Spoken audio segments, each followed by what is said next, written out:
ప్రార్థనతో దేవుని యొక్క సహాయం తీసుకున్నాం. మహోన్నతుడ కృపలైన దయగల తండ్రి, నీ పాదానికి వెళ్ళిన స్థుతులు స్తోత్రములైనా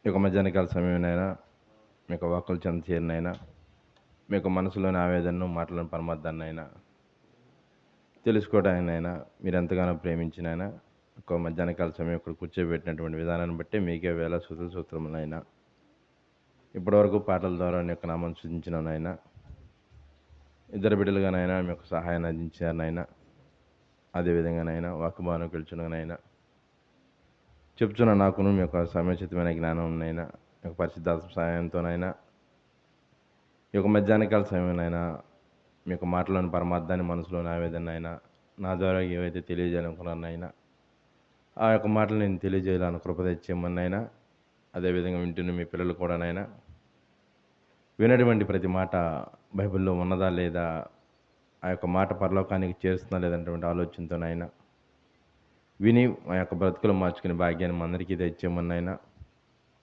సమస్తమును మీ చిత్తం చొప్పున ధరించులా కృప తెచ్చేయమని మా ప్రభువును రక్షణ శేషాన్ని అడిగిన ప్రార్థిస్తున్నాను తండ్రి. ఆమేన్.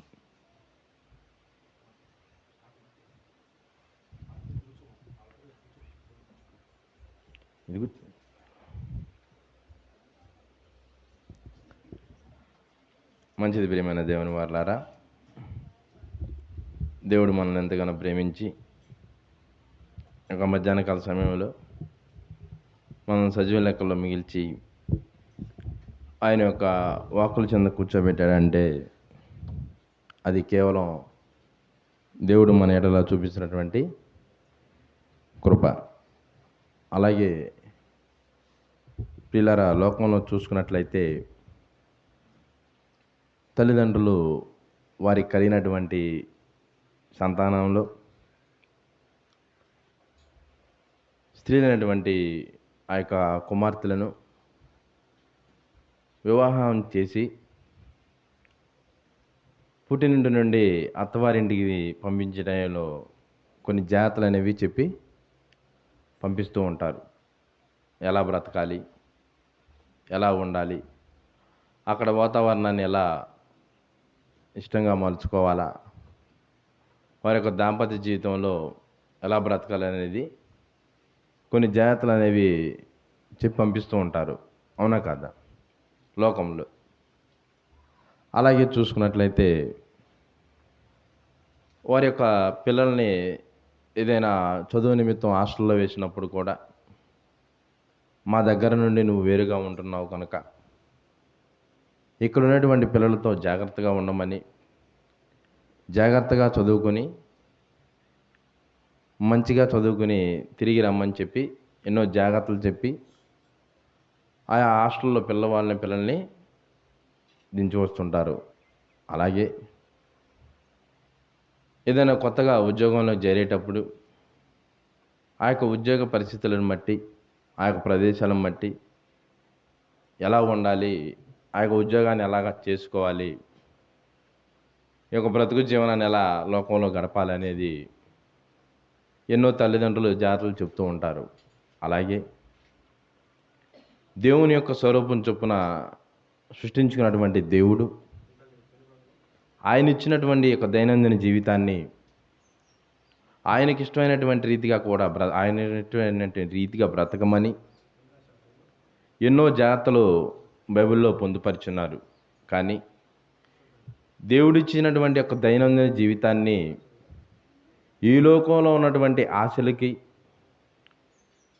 ఆ యొక్క దైనందిన జీవితంలో కొద్ది సంవత్సరాలు బ్రతికి మరణించేటువంటి జీవితంలోనే ఎన్నో జాగ్రత్తలు పాటిస్తున్నప్పటికీ బ్రతికిచ్చినటువంటి దేవుడు బ్రతికి ఈ యొక్క లోకంలో కొన్ని దినములు బ్రతికి మరలా నా దగ్గరికి తిరిగి రండి నాయన అని చెప్పి పంపిస్తూ మనకు కూడా కొన్ని జాగ్రత్తలు అనేవి తెలియజేశాడు.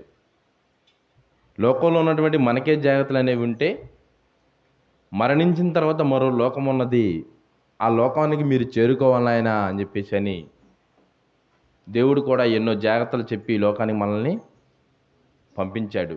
కానీ నేటి క్రైస్తవ్యం ఆ యొక్క జాగ్రత్తలు మర్చిపోయి ఈ యొక్క జీవితంలోనే ఈ జాగ్రత్తల్లోనే మునిగిపోయి చివరికి దేవుణ్ణి కూడా విడిచిపెట్టేసి దేవుణ్ణే సంతాపం చెందేటువంటి రీతిగా నేటి క్రైస్తవం ఉందా లేదా ప్రియమైన దేవుని వారలారా? ఉంది. ఈ విషయాన్ని కనిపెట్టినటువంటి భక్తుడైనటువంటి దావీదు గారు ఏం చెప్తున్నాడో చూడండి. కీర్తనల గ్రంథము. ఎందరో ఉన్నారు జాగ్రత్తలు పాటించి విశ్వాస వీరుల జాబితాలోకి వెళ్ళిపోయినటువంటి వారు. ఉదాహరణకు మనం దావీదు గారిని ఇస్తున్నాం చూడండి. కీర్తనల గ్రంథము 119వ అధ్యాయం 4వ వచనం చదువుకుందాం చూడమ్మా. నీ ఆజ్ఞలను జాగ్రత్తగా గైకొనవలెనని నీవు మాకు ఆజ్ఞాపించి ఉన్నావు. నీ ఆజ్ఞలను జాగ్రత్తగా గైకొనవలెనని నీవు మాకు ఆజ్ఞాపించి ఉన్నావు. ఆజ్ఞాతిక్రమమే పాపం. ఆజ్ఞాతిక్రమమే పాపం అని తెలిసినటువంటి నరుడు ఆయన యొక్క ఆజ్ఞలను జాగ్రత్తగా గైకొనాలన్నటువంటి ఆలోచన మాత్రం మర్చిపోయాడు. అందుకే భక్తులైనటువంటి దావీదు గారి కీర్తన ద్వారా తెలియజేస్తున్నాడు మనకి, నీ ఆజ్ఞలను జాగ్రత్తగా గైకొనవలనని నీవు మాకు ఆజ్ఞాపించుచున్నావు. సృష్టించినటువంటి దేవుడు ఎన్నో జాగ్రత్తలు చెప్పినప్పటికీ భూమి మీద ఉన్నటువంటి ఒక నరుడు మాత్రం ఆ యొక్క జాగ్రత్తలు పాటించలేకపోయేమని దేవుని వారలారా. జాగ్రత్తలు పాటిస్తే మంచిదే, పరలోకానికి చేరతాం. ఈ యొక్క జాగ్రత్తలు మన యొక్క హృదయంలో, మన యొక్క దైనందిన జీవితంలో, మన యొక్క ఆత్మీయ స్థితిలో ఉన్నాయా లేవా? నీ ఆజ్ఞలను జాగ్రత్తగా గైకొనడం వల్లని భక్తుడైనటువంటి దావీదు గారు మాత్రం జాగ్రత్తగా గైకోవడం వల్లని చెప్పని నువ్వు నాకు ఆజ్ఞాపించావు నాయనా, ఆ ఆజ్ఞకు తగ్గినట్టుగా నా యొక్క బ్రతుకుని నేను మార్చుకున్నాను అని చెప్తున్నాడు. మరి ఒక బైబిల్ పాఠశాల ద్వారా భక్తుల యొక్క జీవిత చరిత్రలను కూడా ఆలోచిస్తున్నటువంటి మనం బయట వారి గురించి మనకి అనవసరం. మన యొక్క ఆత్మీయ స్థితి ఎలా ఉంది? ఆయన యొక్క ఆజ్ఞలను గైకొనటంలో జాగ్రత్తలు పాటిస్తున్నామా? లోకంలో ఉన్నటువంటి అన్ని విషయాల్లో జాగ్రత్తలు పాటిస్తూనే ఉన్నాం. ఉదయం నిద్ర లేచిన దగ్గర నుండి మరలా సాయంత్రం పండుకునేంత వరకు నరుడు ఎన్నో జాగ్రత్తలు తీసుకుంటాడు. ఎందుకు? ఈ దైనందిన జీవితంలోనే,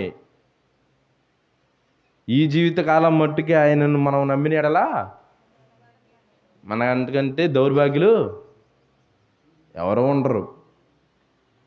మరి మన జాగ్రత్త ఎలా ఉంది? భక్తులేమో ఆయన యొక్క ఆజ్ఞలను గైకొని జాగ్రత్తలు పాటిస్తున్నారు.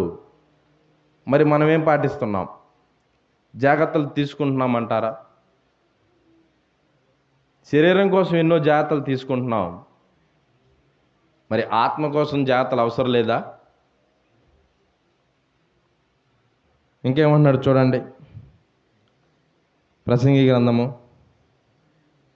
5వ అధ్యాయము 1వ వచనం చూస్తున్నాను చూడండి.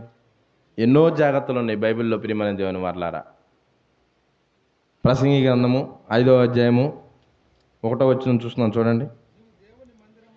నీవు దేవుని మందిరమునకు వెళ్ళినప్పుడు నీ ప్రవర్తన జాగ్రత్తగా చూచుకొనుము.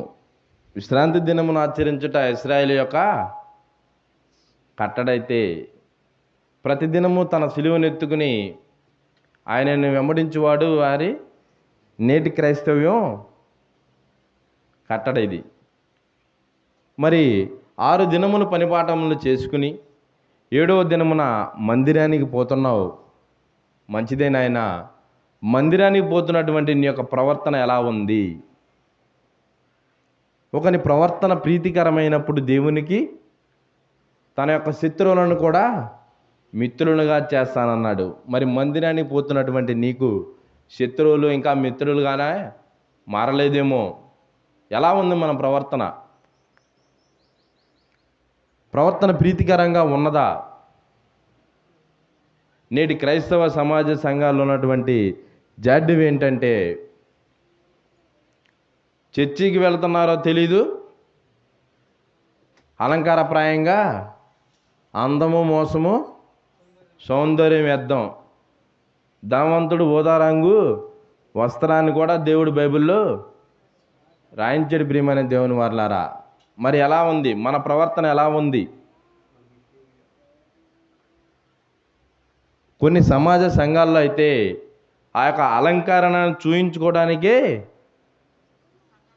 సంఘాలకు వెళ్తున్నారు ప్రియమైన దేవుని వారలారా.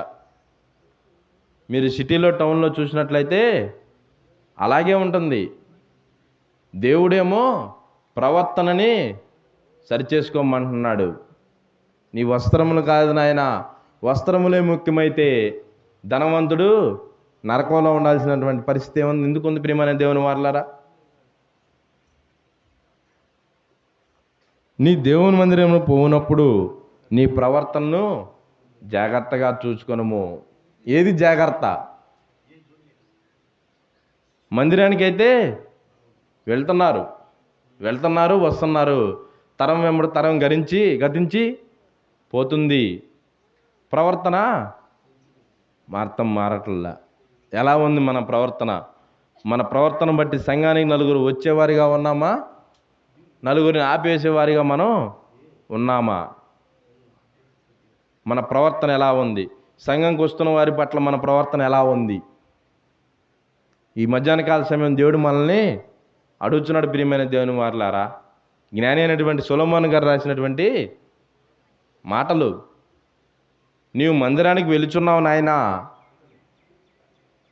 కాదు, నువ్వు మందిరానికి వెళుచున్నావు కానీ నీ ప్రవర్తన జాగ్రత్తగా చూసుకొనుము.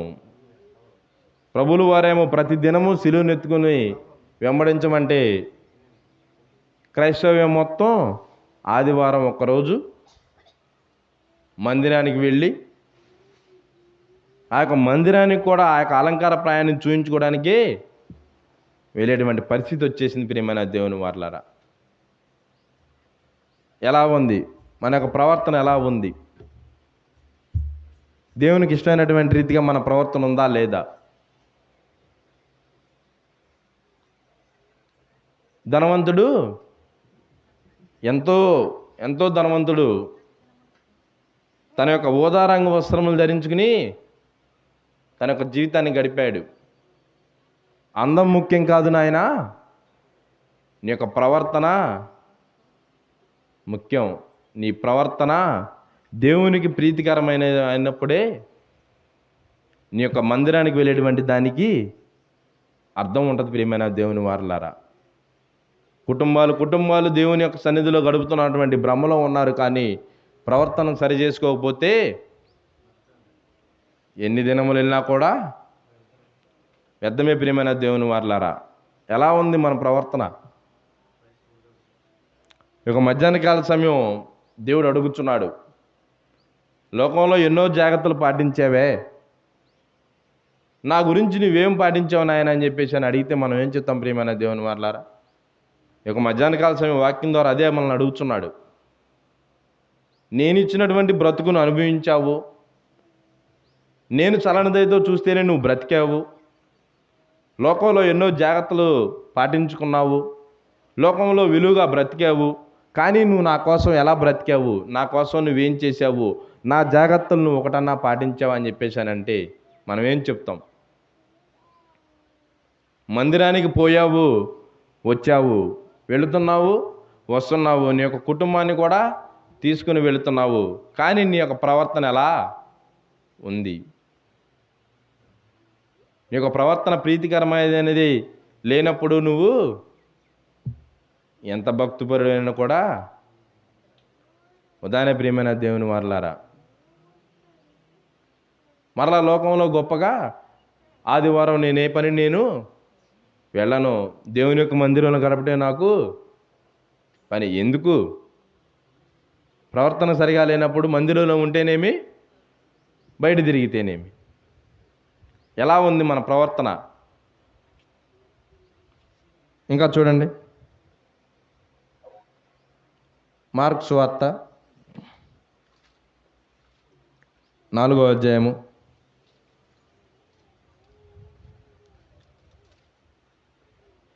24వ వచనం చూస్తున్నాం చూడండి. మరియు ఆయన మీరేం వినుచున్నారో జాగ్రత్తగా చూచుకొనుడి. వెళుతున్నారు ఆ యొక్క మందిరానికి, ఆ యొక్క సంఘానికి వెళుతున్నారు.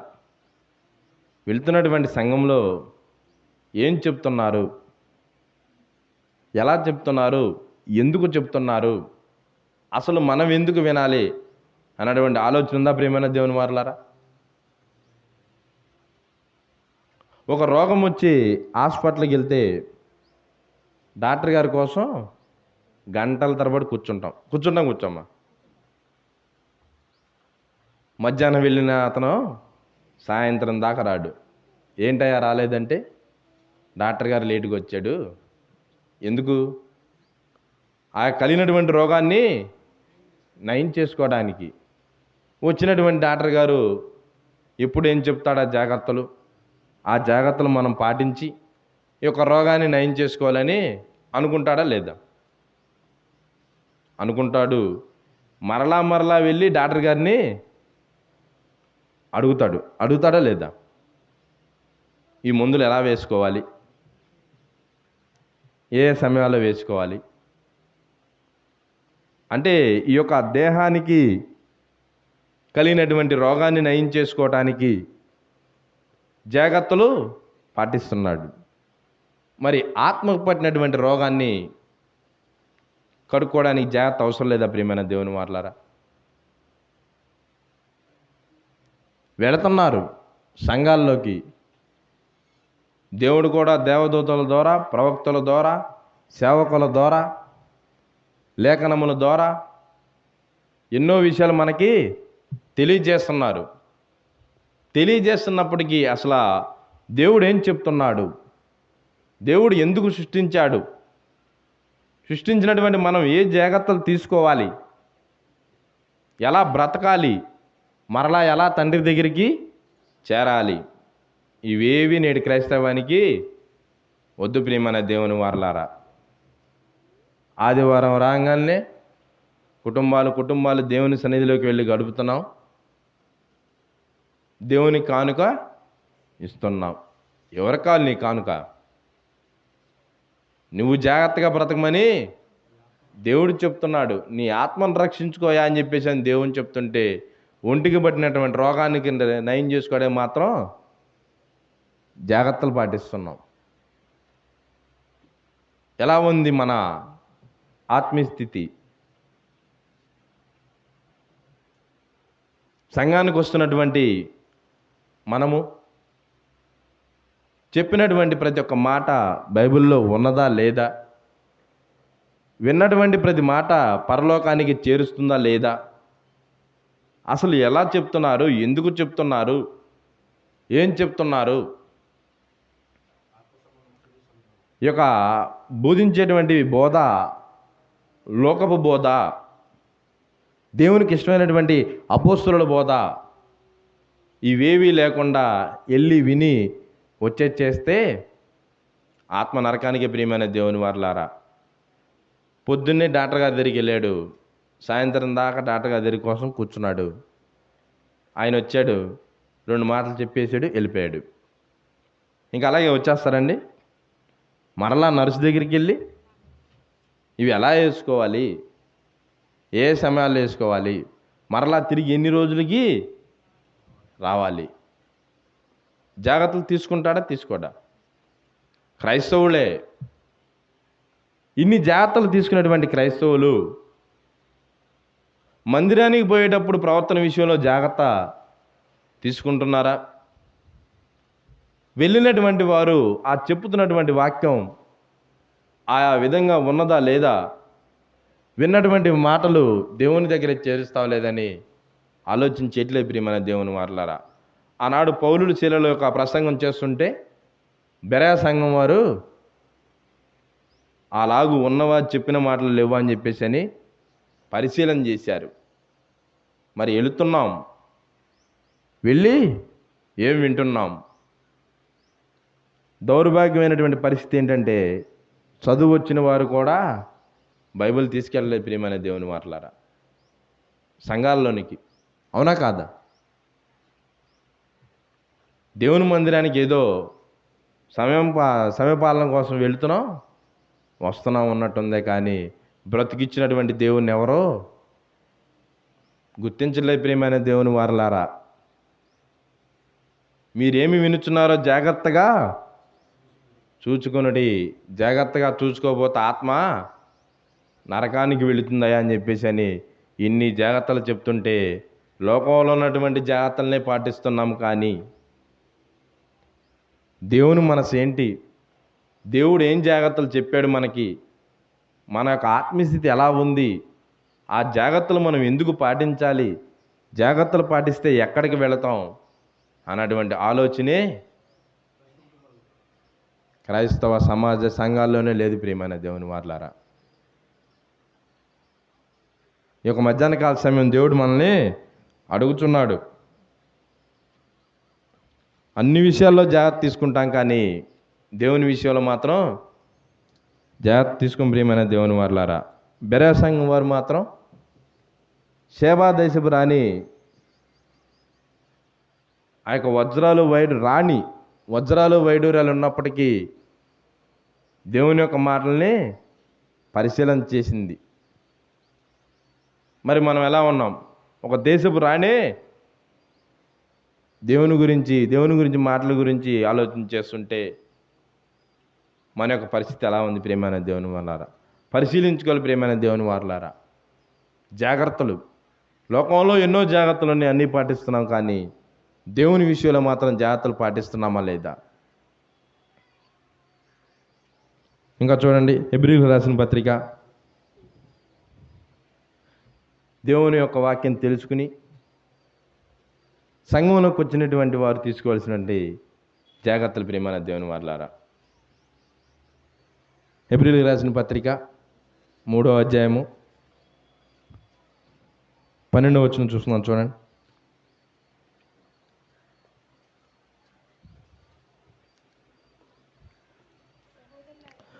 సహోదరులారా,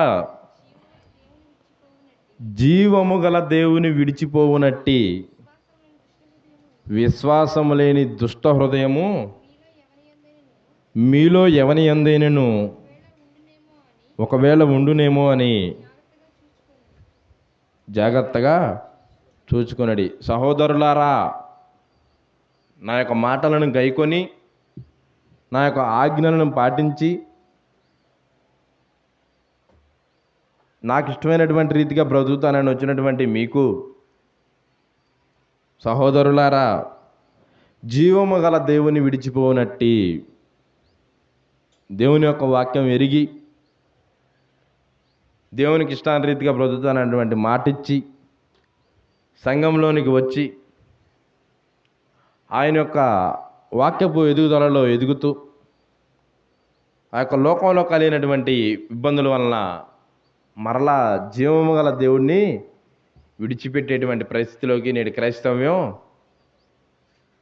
వెళ్ళిపోతుంది. అలాంటి విడిచిపెట్టేటువంటి విశ్వాసం లేని దుష్ట హృదయం, విశ్వాసం అనున్నది నిరీక్షింపబడి వాటి యొక్క నిజస్వరూపం. క్రైస్తవుని యొక్క విశ్వాసం ఏంటండి? క్రైస్తవుని యొక్క విశ్వాసం పరలోకం కోసం విశ్వసించాలి.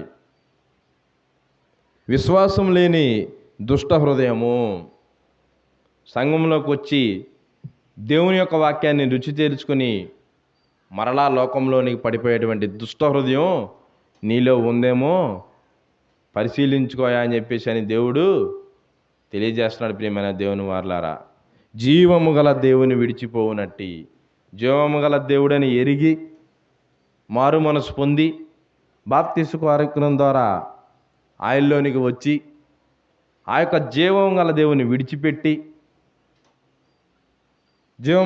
విడిచిపెట్టి విశ్వాసాన్ని మరలా వెనుకటి స్థితి వల్లే లోకానికి అనుగుణంగా మీ యొక్క స్థితిని పోనిచ్చేస్తున్నారేమో దుష్ట హృదయం మరలా మీలోనికి వచ్చేస్తుందేమో. దుష్ట హృదయం ఎలా వస్తుందండి? ఈ లోకంలో ఉన్నటువంటి ఆశల వలనే మీ యొక్క దుష్ట హృదయం కలుగుతుంది. దుష్ట హృదయం మీలో ఎవని ఏందైనా ఒకవేళ ఉండునేమో, ఇప్పటివరకైతే లేదు, నాకు ఇష్టాన్ని రీతిగా మీరు బ్రతికారు, జీవం గల దేవుని విడిచిపోయినట్టు విశ్వాసులేని దుష్ట హృదయం ఒకవేళ మీరు కలిగి ఉంటారేమో, మీరు మాత్రం జాగ్రత్త పడి అని చెప్తున్నాడు. మరి మనం దుష్ట హృదయంలో దేవుని యొక్క వాక్యం రుచి తెలిసి మరలా లోకంలో పడిపోతున్నామేమో, లోకాశల్లో పడిపోతున్నామేమో. అపవాది కూడా మన యొక్క మనసులను చెరుపుద్ది. ఎందుకు? దేవుని యొక్క మాటలను తెలుసుకోవాలి, దేవునికి ఇష్టమైనటువంటి రీతిగా బ్రతకాలనే ఆలోచన ఎక్కడండి కలిగేది? మనసులో, అనగా హృదయంలో. ఆ యొక్క మనసునే అపవాది పట్టుకునిద్ది. ఎలా? తల్లిదండ్రుల ద్వారాగా, భార్యాభర్తల ద్వారాగా, బంధుమిత్రుల ద్వారాగా, అలాగే సహోదరుల ద్వారాగా దుష్ట హృదయం కలిగిస్తారేమో. ఎన్నో సంఘాలు ఉన్నప్పుడు అక్కడికే ఎందుకు వెళుచున్నావు అనే ఒక చిన్న మాటతో అపవాది మనసుని చెరిపిద్ది. ఆ యొక్క అపవాది మనసు చెరపగానే విశ్వాసం ఎగిరిపోయింది. దుష్ట హృదయం వచ్చి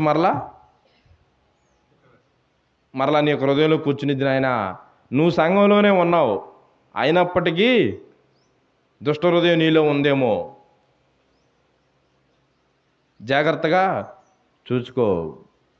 ఒకవేళ నీ యొక్క ఆలోచనలు ఏమైనా లోకానికి అనుగుణంగా మరలా లోకంలో పడిపోతున్నామేమో, లోకాశల్లో దేవునికి మాటిచ్చి ఎంతో గొప్పగా దేవునికి ఇష్టానుసారంగా బ్రతకాలని బ్రతికి రాను యొక్క ఆత్మీయ స్థితిలో దిగజారిపోతూ దుష్ట హృదయాన్ని యొక్క మనసును అప్పగిస్తున్నావేమో, జాగ్రత్త పడమని ఒక మధ్యాహ్న కాల సమయం తెలియజేస్తున్నాడు. ప్రియమైన దేవుని వారలారా, తీసుకుంటున్నామంటారు ఈ యొక్క జాగ్రత్తలు. మనం బ్రతకడానికి ఎన్నో జాగ్రత్తలు తీసుకుంటున్నాం. మరి ఈ జాగ్రత్తలను ఏమైపోవాలి? ఇవన్నీ మనకి కాదా ప్రియమైన దేవుని వారలారా? వారం వెళ్తున్నాం వస్తున్నాం, మరలా ఆదివారం వస్తుంది, వస్తున్నాం కాసేపు ఫ్యాన్ కింద కూర్చుంటున్నాం, అలంకారప్రాయంగా అందరికి కనపడుతున్నాం, మరలా వెళ్ళిపోతున్నాం. అలంకార కోసమా? ప్రవర్తన బాగాలేనప్పుడు ఎన్ని చోట్లకి వెళ్తే ఏం ఉపయోగం ప్రియమైన దేవుని వారలారా? ఒక ప్రవర్తన జాగ్రత్తగా చూసుకొనుము. నీ ప్రవర్తన బట్టి నలుగురిని తీసుకొచ్చేటువంటి పరిస్థితి ఉంటుందని కూడా ఈ యొక్క బైబిల్ గ్రంథంలోనే ఉంది. మన ప్రవర్తన ఎలా ఉంది? అందుకే లోకంలో ఉన్నటువంటి వారు కూడా వెళ్ళిన వాళ్ళు ఏమన్నా దేవునికి ఇష్టాన్ని ఇది అని బతికేరేందంటారు. అవునా కాదా?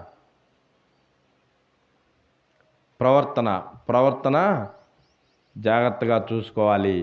ఏమి వింటున్నామో విన్నటువంటి వాక్యాన్ని కూడా మనం జాగ్రత్తగా చూసుకోవాలి ప్రియమైన దేవుని వారలారా. దుష్ట హృదయం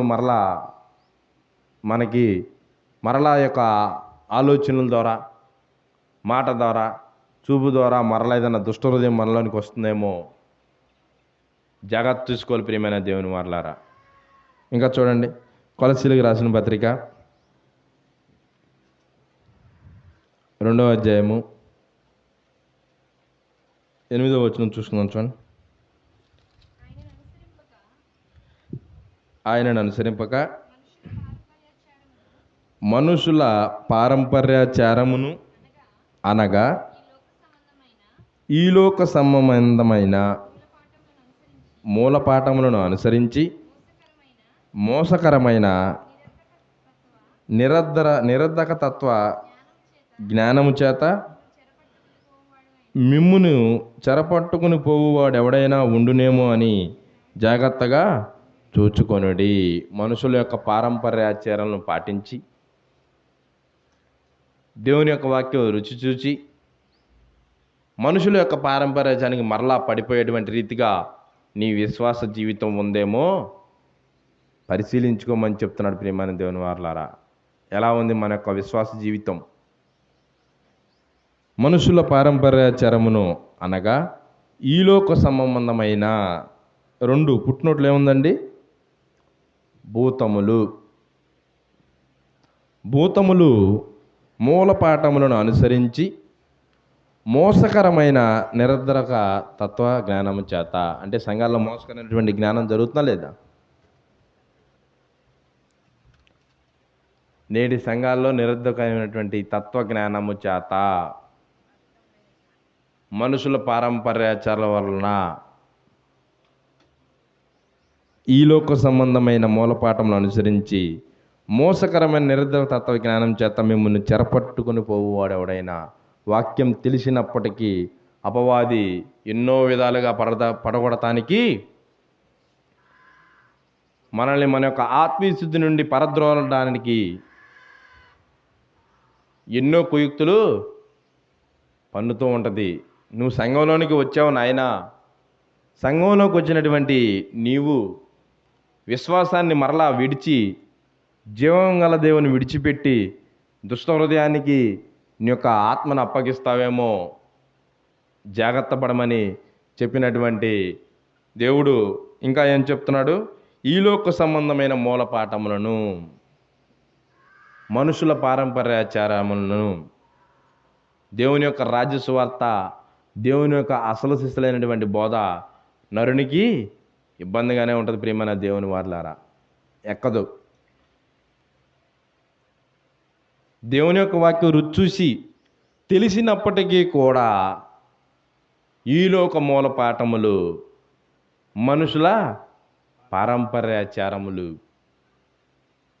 ఖచ్చితంగా ఇవి సంఘంలో ఉన్నటువంటి వారి నుండే బయలుదేరతాయి నాయన. సంఘంలో ఉన్నటువంటి నువ్వు జాగ్రత్త. దుష్ట హృదయం ద్వారా నువ్వు జీవం గల దేవుళ్ళ నుండి మళ్ళా పడిపోతావేమో, జాగ్రత్త. ఐహిక విచారముల ద్వారా నీ యొక్క మనసును ఎవరైనా చెరుపుతారేమో, మోసకరమైనటువంటి నిరర్ధక తత్వజ్ఞానం చేత మిమ్ముని చెరపట్టుకుని పోవాడెవడైనను, అర్థం లేనటువంటి వాక్యాల ద్వారా దేవుని యొక్క ఆత్మీయ స్థితిలో బ్రతుకుతున్నటువంటి వారిని కూడా మనుషుల పారంపర్యాచార వాక్యంలోనికి తీసుకెళ్ళేటువంటి వారు ఉంటారేమో, జాగ్రత్తనైనా కనిపెట్టుకుని ఉండమంటున్నాడు. చూడండి, చెరపట్టుకుని పోవాడు ఎవడైనా ఉండునేమో అని జాగ్రత్తగా చూసుకొనుడి. వింటున్నటువంటి వాక్యం ఆత్మానుసారమైనటువంటి వాక్యమా కాదా అని మనల్ని మనమే పరిశీలించుకో. ప్రియమైన దేవుని వారలా, ఏది దేవుని బోధ, ఏది దెయ్యపు బోధ? దేవుని బోధలో ఉన్నటువంటి మనల్ని మరలా లోకంలో దెయ్య బోధలో ఉన్నటువంటి వాడు వచ్చి మరలా మనల్ని చెరపట్టుకుని పోతాడేమో. మీరు మాత్రం విశ్వాసాన్ని విడిచిపెట్టకుండా జీవము గల దేవుళ్ళని ఉండమని చెప్పేసి అని దేవుడు చెప్తున్నాడు. ప్రియమైన దేవుని వారలారా, ఇన్ని జాగ్రత్తలు ఉంటే ఇవేవి జాగ్రత్తలు క్రైస్తవానికి వద్దు. లోకంలో ఉన్నటువంటి జాగ్రత్తలు మాత్రం కావాలి. మరణించిన తర్వాత ఆత్మ నరకంలో చావాలి. ఇదే తంతు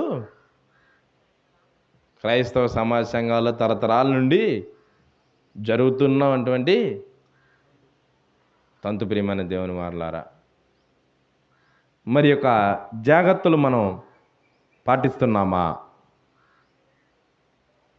మన యొక్క ఆత్మీయ స్థితిని జాగ్రత్తగా దేవునికి ఇష్టమైనటువంటి రీతిగా మలుచుకుంటున్నామా? సంఘంలోనికి వచ్చావు నాయనా, నీ యొక్క ప్రవర్తనను సరిచేసుకుని సంఘంలోనికి వచ్చావు.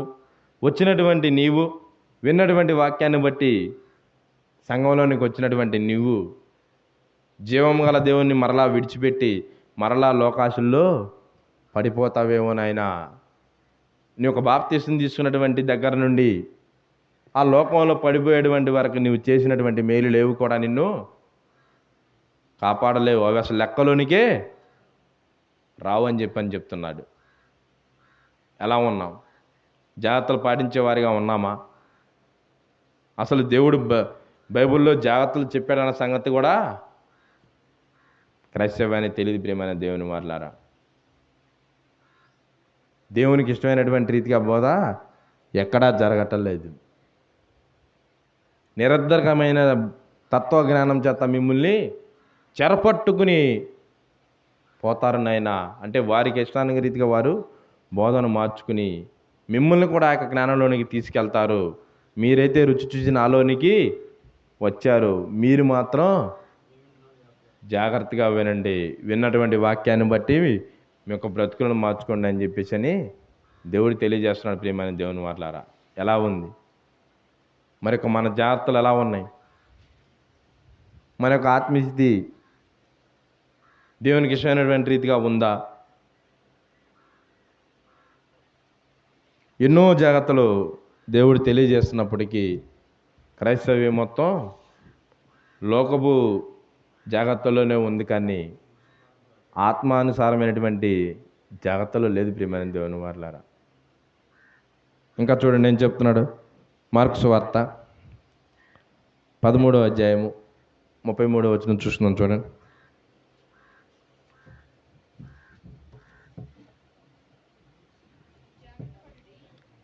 జాగ్రత్త పడి, ఏ విషయంలో జాగ్రత్త పడాలి?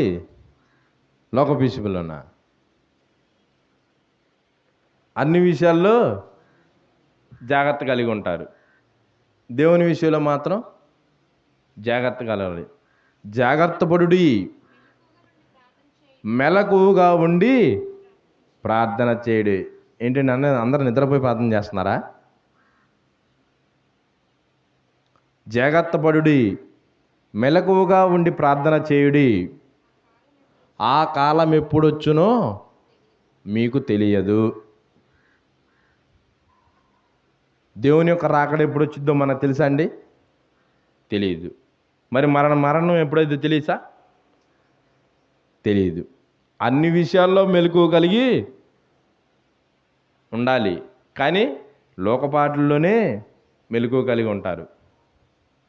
రైలు 12 గంటలకైతే 11 గంటలకి వెళ్ళి అక్కడ కూర్చుంటారు. ఎందుకు?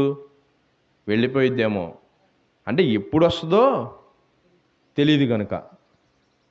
ఆ విషయంలో జాగ్రత్త తీసుకున్నటువంటి నరుడు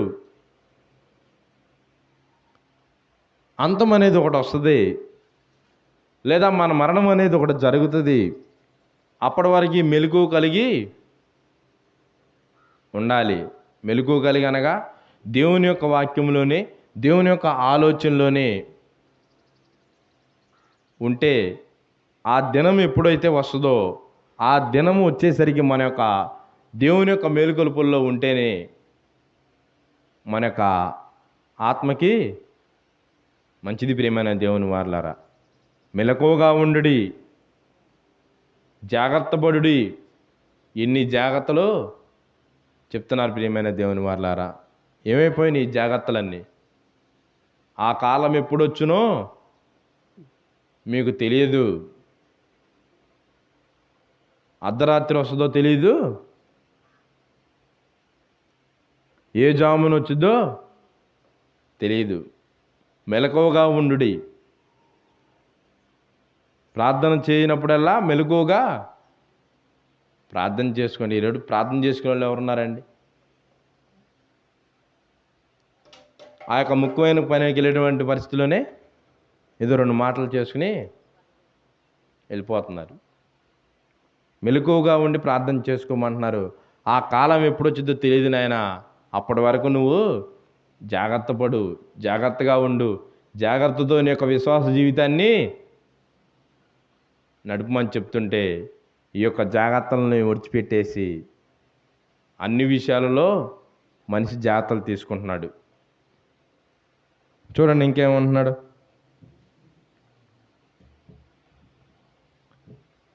మొదటి తిమోతికి రాసిన పత్రిక 4వ అధ్యాయము 13వ వచనం.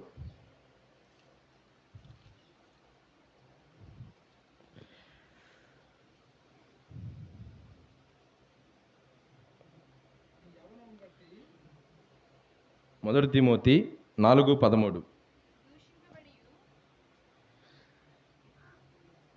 నేను వచ్చు వరకు నేను వచ్చు వరకు చదువుట ఎందును, హెచ్చరించుట ఎందును, బోధించుట ఎందును జాగ్రత్తగా ఉండుము. నేను వచ్చు వరకు చదువుట ఎందును. అసలు బైబిల్ చదివేవారు ఎవరున్నారండి? ఆ యొక్క విద్యార్థులు ఆ యొక్క లోకంలో ఉన్నటువంటి పుస్తకాలను చదవటంలోనే వారి జీవితం అయిపోతుంది. ఇంకెక్కడ చదువుతారు? చదువు రానటువంటి వారు మాకు చదువు రాదు నాయన అని చెప్పేసి అని చెప్తున్నారు.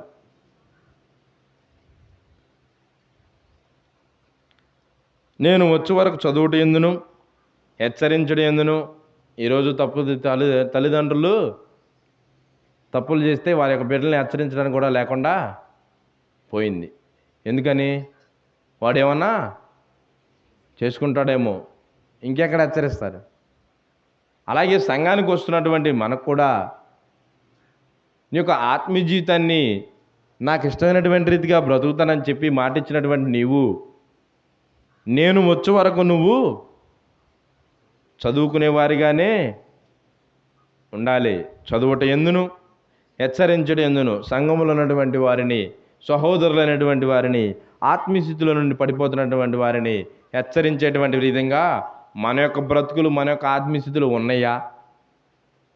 ముందు మన యొక్క ఆత్మీయస్థితులు సరిగా ఉంటేనే సహోదరులైనటువంటి వారిని హెచ్చరించే వారిగా ఉంటాం. మన యొక్క ఆత్మీయస్థితులే అంతంత మాత్రంగా ఉన్నాయి. హెచ్చరించడం ఎందును, బోధించడం ఎందును. ఇక్కడికి వచ్చేసరికి ఎవరో రారు. బోధించడం ఎందును కూడా నువ్వు జాగ్రత్తగా ఉండము. దుష్ట హృదయం కలవారు నిన్ను లోకంలోనికి పడద్రోలేటటువంటి పరిస్థితులను తీసుకొస్తారేమో. మనుషుల యొక్క పారంపర్యాచారములు, మూలపాఠముల చేత నిన్ను మరలా దేవుళ్ళ నుండి లోకంలోనికి పడేస్తారేమో. అట్టి వారిని నువ్వు కనిపెట్టుకుని ఉండుము. అలాగే ఒక ఆత్మీయస్థితిని దేవునికి ఇష్టమైనటువంటిదిగా బ్రతుకుతున్నటువంటి నీవు చదువుట ఎందును, హెచ్చరించడం ఎందును, బోధించడం ఎందును నేను వచ్చే వరకు నువ్వు జాగ్రత్తగా ఉండుము. ఎలా ఉన్నాం? జాగ్రత్తలు తీసుకుంటున్నామంటారా? 66 పుస్తకాలుగా లిఖితమైనటువంటి యొక్క బైబిల్ గ్రంథాన్ని మనం చదువుతున్నామా? హెచ్చరిస్తున్నామా? బోధిస్తున్నామా? చదువు రాని వారు ఎటువంటి వారు మాత్రం, చదువు రాని వారు ఎటు తిరిగి వారు చదవరు. లోకంలో ఉన్నటువంటి వాటి అయితే మాత్రం పక్కన కూర్చొని చదివించుకుంటారు. దేవుని యొక్క వాక్యం మాత్రం ఎవరు చదివించుకోరు. చదువుట ఎందును, హెచ్చరించడం ఎందును, బోధించడం ఎందును నేను వచ్చే వరకు నీవు చేయవలసిన పనులు నాయనా ఇవి జాగ్రత్తగా చెయ్యి. ఓర్పుతో, విశ్వాసంతో ఈ యొక్క కార్యములను చేయి నాయనా. ఈ చేసేటువంటి పరిస్థితుల్లో నీవు జాగ్రత్తగా ఉండము అని చెప్తుంటే ఏవేవో జాగ్రత్తలు తీసుకుంటారు, కానీ దేవుని వద్ద వారు వచ్చేసరికి ఆ యొక్క జాగ్రత్తను మర్చిపోతున్నారు. ప్రియమైన దేవుని వాళ్ళారా, చూడండి ఇంకా ఏం చెప్తున్నాడు. 2 పేతురు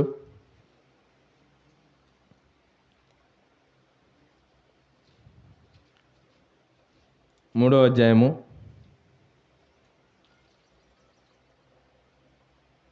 12వ వచనం 3వ లైన్ కన్ను చూస్తున్నాము. చూడండి. దేవుని దినపు రాకడ కొరకు కనిపెట్టుచు. ఎవరు కనిపెడుతున్నారండి? రైతులేమో ఆ యొక్క వ్యవసాయాలు ఎలా చేసుకోవాలని ఆ యొక్క వాతావరణ స్థితిగతుల కోసం కనిపెడుతున్నారు. ఉద్యోగస్తులేమో ఆ యొక్క ఉద్యోగాలు ఎలా చేసుకోవాలనేటువంటి ఆ యొక్క ప్రమోషన్లు ఎలా వస్తాయని చెప్పేసి అని కనిపెడుతున్నారు. శాస్త్రవేత్తలేమో కొత్త కొత్త విషయాలు కనిపెడుతున్నారు. మరి దేవుని దినపు రాకడ కొరకు కనిపెట్టేవారు ఎవరు? దేవుని దినపు రాకడ కొరకు కనిపెట్టుచు దానిని ఆశతో అపేక్షించుచు అనగా ఏముందమ్మా 2లో త్వరపెట్టుచు. ఎవరైనా దేవుని దినపు రాకడ కోసం త్వరపెడుతున్నారండి? అపేక్షించుచు త్వరపడుచు అంటే ఆయన అంతమన్నా ఆయన రాకడన్నా రావాలి, మన మరణం అన్నా జరగాలి అనగానే ఇక్కడ మాత్రం ఎవరు త్వరపెట్టరు. ఎందుకు? ఈ లోకయాత్ర మూచుకుని వెళ్ళిపోవాలి కదా. కొంతమంది చావు అంటేనే భయం. ఇంకెక్కడ దేవుని దినపు రాకడ కనిపెట్టాలి? దేవుని దినపు రాకడ కొరకు కనిపెట్టుచు దాని ఆశతో అపేక్షించుచు మీరు పరిశుద్ధమైన ప్రవర్తనతోనూ, మొదట్లో వచ్చిన ప్రవర్తన ఎక్కడికి వచ్చిందండి? మళ్ళా పరిశుద్ధమైన ప్రవర్తనతోనూ భక్తితోనూ. దేవుని యందు భక్తి ఎంత ఉందో మనకేటే, మనకు ఆత్మీయతని బట్టే తెలిసిపోతుంది. భక్తితోనూ ఎంతో, కొద్ది కాదు, ఎంతో జాగ్రత్త గలవారై ఉండవలెను. ఈనాడు దేవుని దినపు రాకడ వరకు కనిపెట్టేటువంటి క్రైస్తవులు ఉన్నారా ప్రియమైన దేవుని మాట్లారా? బుద్ధిగల కన్యకలు తమ యొక్క సిద్ధుల్లో నూనె పోసుకుని ఎదురు చూస్తున్నారు, ఏ జామున వస్తాడోనని. మరి మనం అసలు దేవుని దినం అనేది ఒకటి ఉంది. రాకడ ద్వారా ఆయన వచ్చి మనల్ని తీసుకుపోతాడు. ఆయన రాకడన్నా జరగాల, మన యొక్క మరణమన్నా జరగాల అన్నటువంటి ఆలోచనే లేదు క్రైస్తవులకి ప్రియమైన దేవుని వారలారా. చెప్పేటటువంటి వారు కూడా ఈ లోకంలోని వారిని ముంచేస్తున్నారు. అందుకే తత్వమైన జ్ఞానము చేత మూలపాఠములు, భూతములు అంటే దెయ్యాలు. లోకంలో ఉన్నదంట శరీరాశ, నేత్రాశ, జీవపడం అంతా భూతానికి సంబంధించిందే కదా. దేపు జ్ఞానం, తత్వమైన జ్ఞానం చేత మనుషులు పారంపర్యాచారాల నుండి పాటించేటువంటి రీతిలోకి దేవుని యొక్క నిజమైన సంఘానికి వెళ్తున్నటువంటి నిన్ను కూడా పడేస్తాడేమోనైనా. అలాంటి వారిని కూడా నీవు కనిపెట్టుకుని ఉండు అని పేతురు గారి ద్వారా ఏం చెప్తున్నాడు? దేవుని దినపు రాకడ కొరకు కనిపెట్టుచు. ఆయన దినాన్ని కనిపెట్టేవారు ఎవ్వరు లేరు ప్రియమైన దేవుని వారలారా. దేవుని దినపు రాకడ కొరకు కనిపెట్టుచు దానిని ఆశతో అపేక్షించుచు అంటే రాకడ్ని కోరుకోమంటున్నాడు, లేదా చావును కోరుకోమంటున్నాడు. మనమేమో ఇక్కడే సెలవేసుకుని ఉండాలి. ఆశతో అపేక్షించుచు మీరు పరిశుద్ధమైన ప్రవర్తన మరలా వచ్చింది. ఎలా ఉంది మన ప్రవర్తన? పరిశుద్ధమైన ప్రవర్తనతోనూ భక్తితోనూ ఎంతో, ఇక ఇంతకంటే జాగ్రత్త ఏమీ లేదన్నట్టు ఎంతో జాగ్రత్త గలవారై ఉండవలెను. మరి మనం ఎలా ఉంటున్నాం? మన యొక్క విశ్వాస జీవితం ఎలా ఉంది? ఆనాడు మాటిచ్చి దేవుల్లోనికి వచ్చాం లేదా? బాప్తిసం తీసుకున్న ప్రతి ఒక్కరూ మాటిచ్చి దేవుల్లోనికి వచ్చినటువంటి వారే. వచ్చినటువంటి వారికి దేవుడు తెలియజేటువంటి జాగ్రత్తలు, దేవుడు అనుకున్నటువంటి జాగ్రత్తలు పాటిస్తున్నారా? ఈ యొక్క జాగ్రత్తలు పాటిస్తే మన యొక్క ఆత్మీయస్థితి ఎలా ఉంటుంది? లోకంలో ఎన్నో జాగ్రత్తలు ఉన్నప్పటికీ దేవుడు ఆయనకి ఇష్టమైనటువంటి జాగ్రత్తలు ఎందుకు మనకు చెప్పాడు? మరి మనకు ఆత్మీయ స్థితిగతులు ఎలా ఉన్నాయి? ఇక మధ్యాహ్న కాల సమయం అడుగుతున్నాడు ప్రియమైన దేవుని వారలారా. నీ మందిరానికి పోవునప్పుడు నీ ప్రవర్తన జాగ్రత్త చూసుకొనము. నీ ప్రవర్తన ప్రీతికరమైనదైతే నిన్ను బట్టి నీ యొక్క శత్రువులు కూడా మిత్రులుగా చేసి వారు కూడా నీతో పాటు దేవునికి ఇష్టమైన రీతిగా బ్రతికే విధంగా చేస్తానంటున్నాడు. మరి మన ప్రవర్తన ఎలా ఉంది? ఆ యొక్క ప్రవర్తన బట్టి, విన్నటువంటి వాక్యాన్ని బట్టి ఒక ఆత్మీయస్థితి ఎలా ఉంది? విన్నటువంటి వాక్యము అలా ఉందా లేదా పరిశీలన చేసుకునేటువంటి జాగ్రత్త పాటిస్తున్నామా? పాటించి సంఘంలోకి వచ్చినటువంటి మనము సంఘంలో కలిగేటువంటి పరిస్థితులను బట్టి దుష్టహృదయం కలిగి మరలా దేవుళ్ళ నుండి పడిపోతున్నామేమో. లోక భాషల్లోనికి మళ్ళీ లోకాశల్లోని లోకబోధులను మరలా పడిపోయే వారిని కనిపెట్టుకుని ఉండమని చెప్తున్నాడు. మెలకువగా ఉండి ప్రార్థన చేయడి. ఆ దినం ఎప్పుడు వచ్చిందో మీకు తెలియదని చెప్తున్నాడు. దేవుని దినపు రాకడ కొరకు కనిపెట్టుకొని ఉండమని చెప్పి ఇన్ని జాగ్రత్తలు ఇక మధ్యాహ్న కాల సమయం చెప్తున్నాడు దేవుని ప్రియమైన దేవుని వారలారా. మరి ఎలా ఉన్నాం? నేటి దినం నుండి అయినా ఈ యొక్క జాగ్రత్తలు పాటించి దేవునికి ఇష్టమైనటువంటి రీతిగా బ్రతకాలని దేవుడు ఎంతగానో ఆశపడుతున్నాడు. ఆ యొక్క విధంగా మనకు బ్రతుకులు మార్చుకోవాలని ఎంతగానో కోరుకుంటున్నాడు. ప్రార్థన చేసుకుందాం. మహోన్నతుడా, కృపలైన దయగల తండ్రి, మీకు ఎన్నైనా సూత్రములైనా మధ్యాహ్న కాల సమయంలోనైనా మీ యొక్క మహాజ్ఞాన సంగతుల్లోనైనా మనసులోని పరమార్థాన్ని, మనసులోని ఆవేదనైనా లోకంలో ఎన్నో జాగ్రత్తలు పాటిస్తున్నప్పటికీ నాయన మీ యొక్క జాగ్రత్తలు ఆయన యొక్క మధ్య తెలియజేస్తున్నారు నాయన. ఆ యొక్క జాగ్రత్తలోనైనా మేము ఏదైనా పాటించుకున్నట్టయినా మమ్మల్ని క్షమించినైనా నేటి దినం నుండి అయినా నాయన ఆ యొక్క జాగ్రత్తలు పాటించినైనా మీరు నా లోకానికి చేరేటువంటి భాగ్యాన్ని మా అందరికీ తెచ్చామని అయినా సమస్తమును మీ చిత్తం చూపును చరించి అక్కడ తెచ్చామని మా ప్రభువును రాష్ట్ర చేసిన అడిగిడికి ప్రార్థిస్తున్నాను తండ్రి. ఆమేన్.